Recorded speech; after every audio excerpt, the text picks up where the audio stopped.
How do verbs work, and why do they have 4 parts? Don't worry, even though they have more parts than nouns, they actually work way more simply.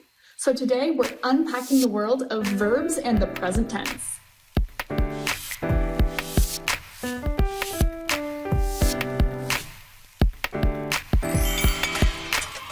Salute omnes, I'm Jordan Kay, a Latin tutor, teacher, and medalist with a mission to make Latin fun, because I believe it really is.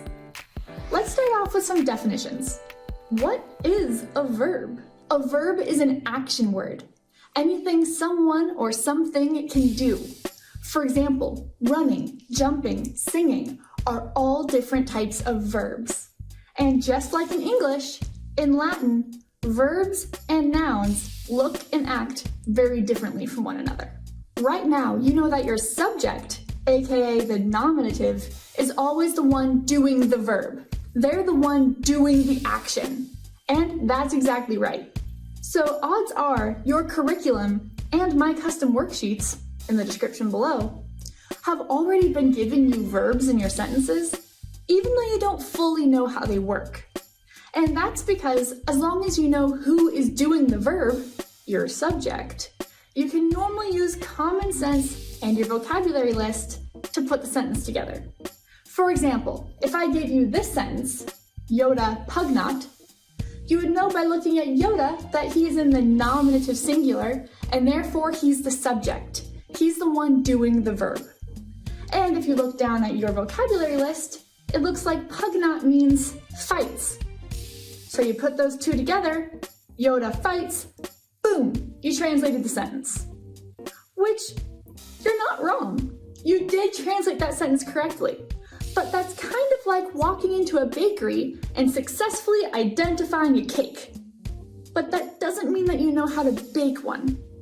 You do know how to identify them, but when you start to look at the ingredients, or in this case, the full vocabulary word, you might wonder, how on earth do we get pugnot from pugno, pugnare, pugnavi, pugnatus? Well, if you have been getting words like pugnot in your vocabulary list, that means that your curriculum has been baking the cake for you. But not after today. Today you're going to learn how to bake your own verbs, because we're going to break down the how and why verbs work the way they do in Latin. Unsurprisingly, similar to nouns, you're going to end up changing the ending to change the meaning of the word. But the endings work differently this time. First off, nouns have way more endings to memorize in each box, so verbs are simpler that way. And secondly, nouns change their ending to change their job in the sentence. For example, if they're the subject, the one doing the verb, or the direct object, the one being verbed. Obviously, a verb can't be any of those things. Instead of their job in the sentence, a verb's ending lets you know who is verbing, how many people are verbing, and when they are verbing. This is called the verb's person, number, and tense. Let's break those down one at a time. What is a verb tense? In English, we use verb tenses to let you know when the action is happening on a timeline. For example, is it happening right now in the present tense? I verb, I am verbing. Will it happen in the future? I will verb.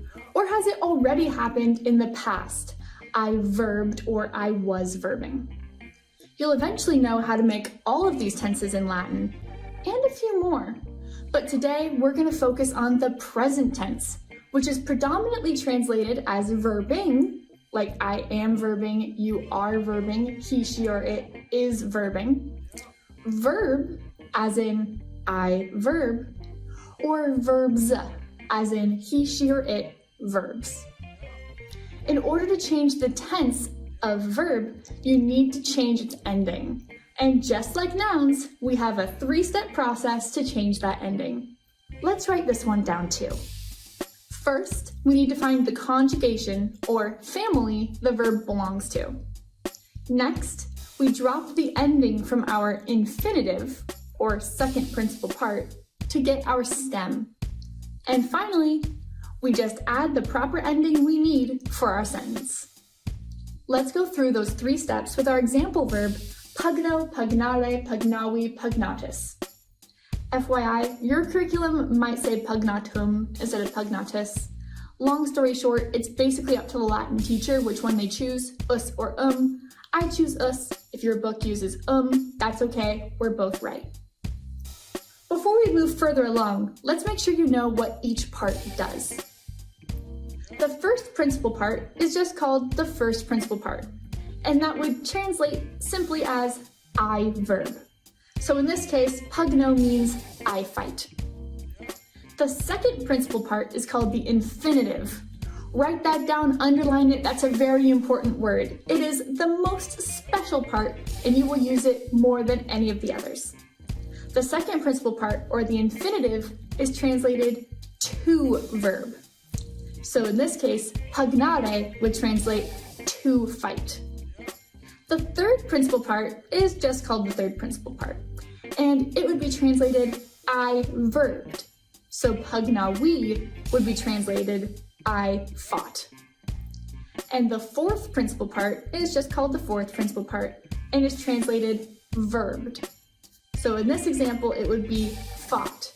But if we were using amo, amare, amavi, amatus, that would translate I love, to love, I loved, and loved. Now that we know what all four parts are, we can use them to go through our three-step process. First, we need to identify which conjugation or family our verb belongs to. In order to find the conjugation your verb belongs to, you need to look at the second principal part, the infinitive. And infinitives always end in an RE. That RE should act like a siren to you, saying, I am the infinitive, I am the infinitive. And then the vowel right before the RE is a tiny flag saying, I belong to first conjugation, I belong to second conjugation. Whatever that vowel before the RE is, that's how you know which conjugation your verb belongs to. Very similarly to how the second principal part of your noun lets you know which declension it belongs to. Fancy that. All right, so let's look at that second principal part, the infinitive, and look at the vowel before the RE. If that vowel is a long A, it belongs to first conjugation. If that vowel is a long E, it belongs to second conjugation. If that vowel is a short E, it belongs to third conjugation. And if that vowel is a long I, it belongs to fourth conjugation. See how the only difference between second conjugation and third conjugation is a macron? I told you macrons matter. Now, most times your conjugations will work generally the same way and use generally the same endings for each tense. I'll always let you know if there's a difference depending on the conjugation. Now that we can see the four options, we can see that pugno, pugnare, pugnavi, pugnatus must belong to first conjugation because it has a long A before the RE. So now we can move on to our second step, which is finding our stem. You need a stem before you can change the ending of a verb. To find the stem of your verb, you're going to use that infinitive once more and drop the RE.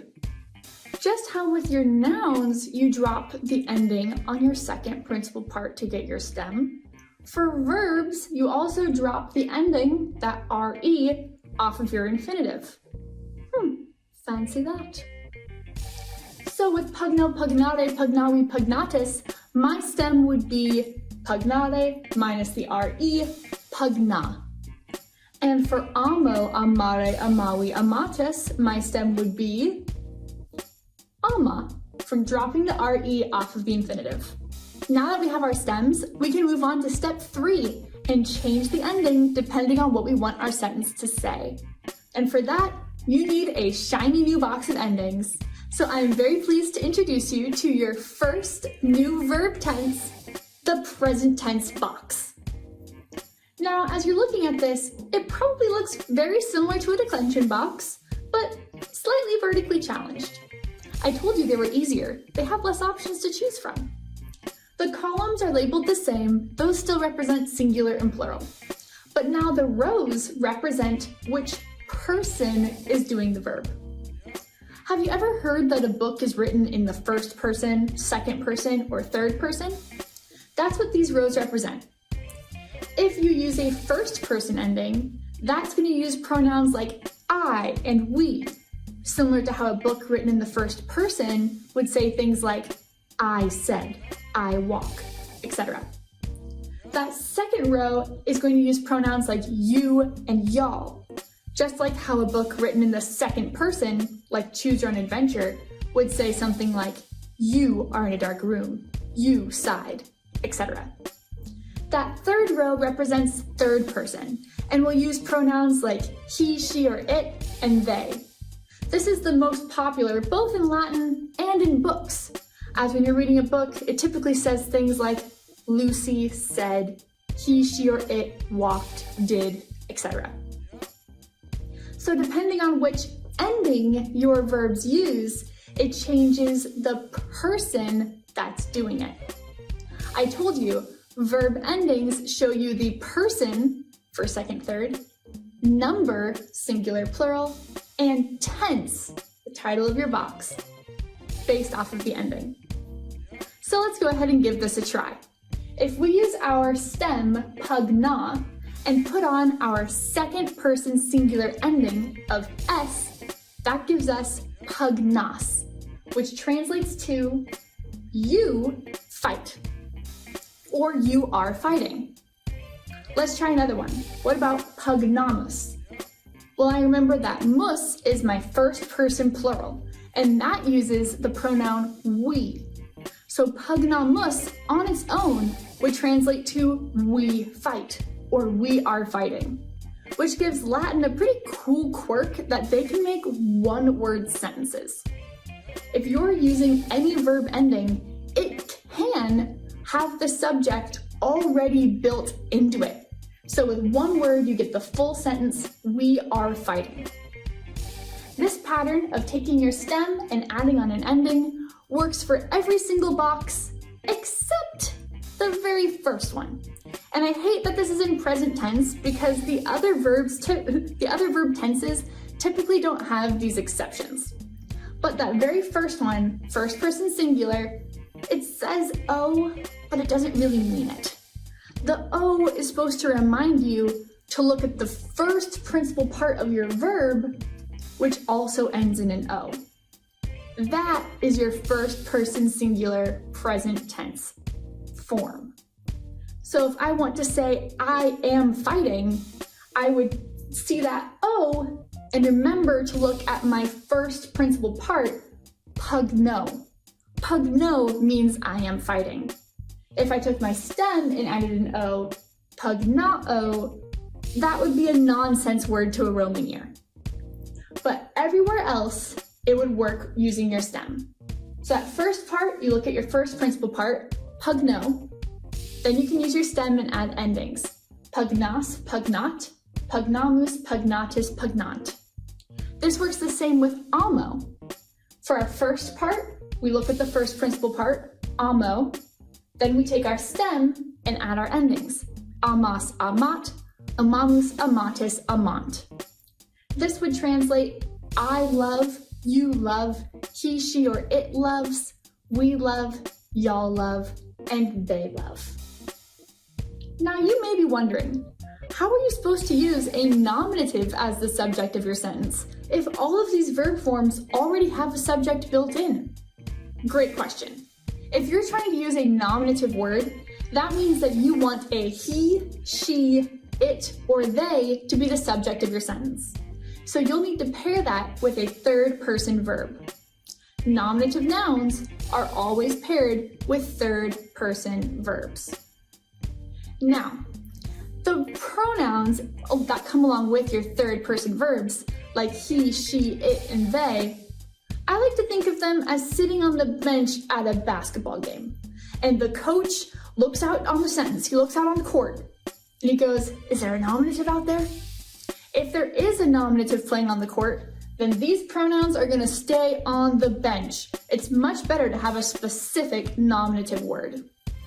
But if he looks out there and there's no nominative in the sentence, then he's going to quickly call in one of these pronouns to fill in. And they get to be the star, they get to be the one doing the verb. But if there is a nominative noun, they are the one doing the verb. For example, let's look at this tiny sentence, pugnot. Pugnot is using my T ending, so I know that is third person singular, he, she, or it verbs. Now the coach comes out and searches the sentence. Is there a nominative anywhere?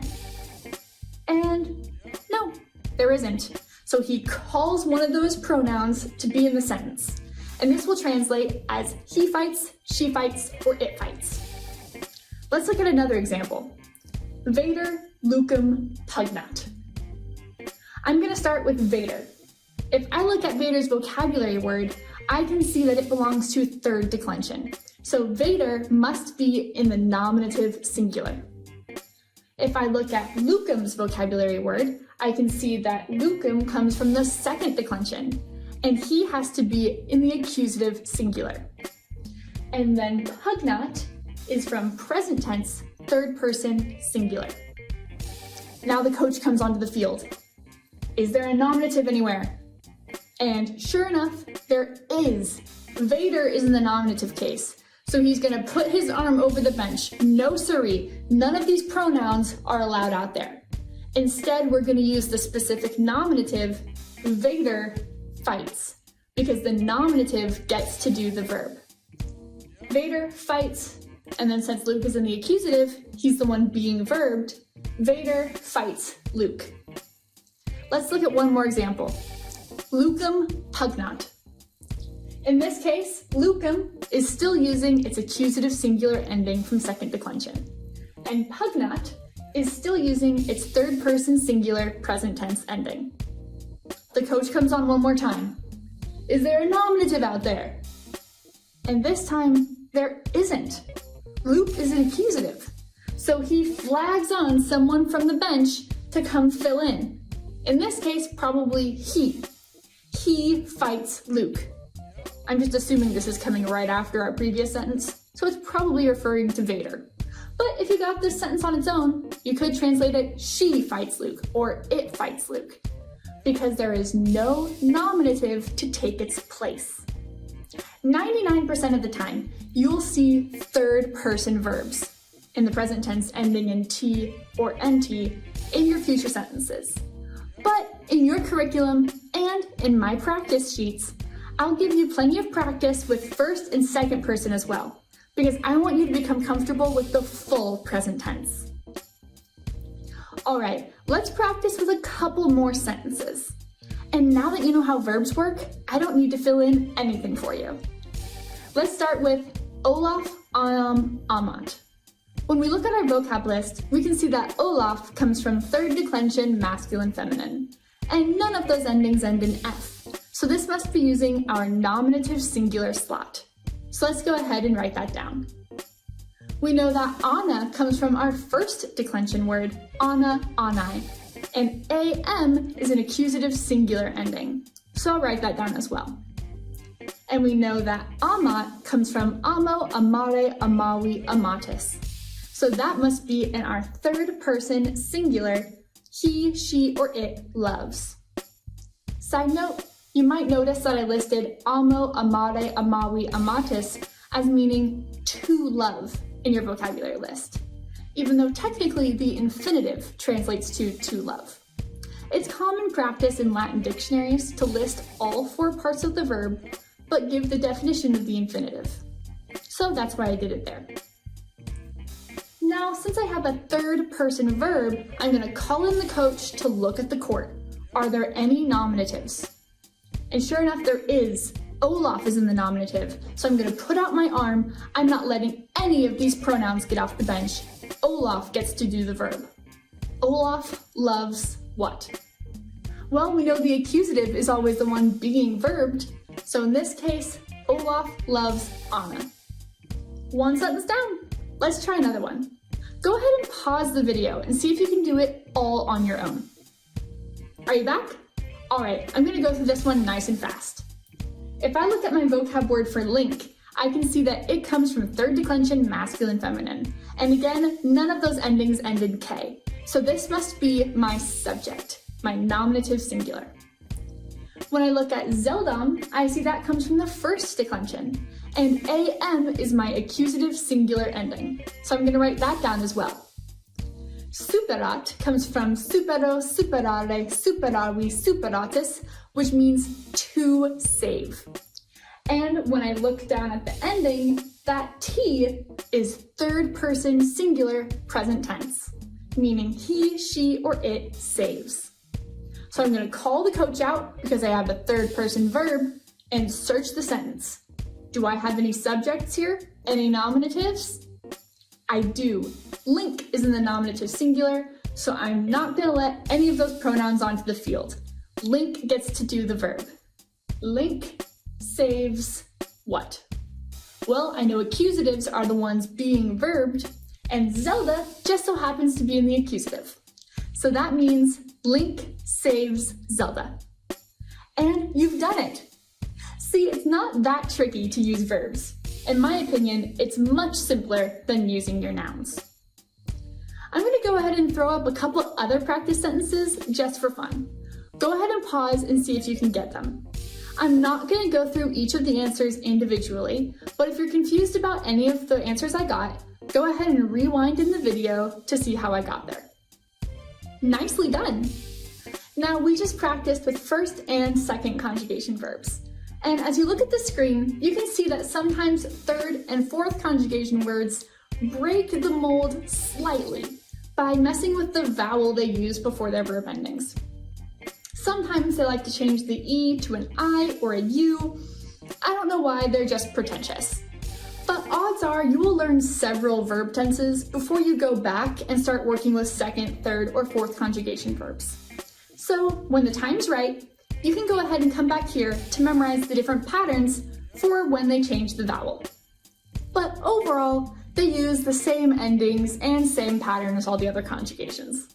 Congratulations! Now you can do more than just identify a cake, you can bake one. And you've successfully learned your first Latin verb tense, the present tense. If you're ready to practice with it a bit more and totally master present tense, go ahead and check out my worksheets in the description below. Just like my lessons, they have a full, fun fandom vocabulary list, so you can use it regardless of the curriculum you're used to. And if you're looking for other verb tenses, like the past, the future, or looking for any other Latin helps with a fun fandom twist, go ahead and check out the rest of the Latin Made Fun channel. I'll see you there. Volete omnes!